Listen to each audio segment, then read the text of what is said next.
Hey guys, it's Ben with Exceptional Glass, 8883 Glass. Today we are in Paterson, New Jersey, about to complete a corner shower with all of our bronze hardware and with 2 custom shelves on the side. This is a unique one with the shelves, and we'll show you how we got it done.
Wrapping up a corner shower with inlaid tempered glass shelves.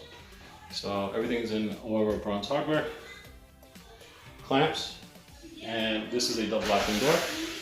As you see, the door can open outwards and also inwards. The plastic works in between. Plastic just barely kisses it, but allows it to go back and forth. Okay, and then here we have the inlaid shelves. Here you go. And again, everything's in all our bronze hardware. So if you guys need one of these, please feel free to give us a call, 888-83 Glass, or visit our website at njglassstores.com. But don't forget, you can also subscribe here or check here for our next video. Thank you.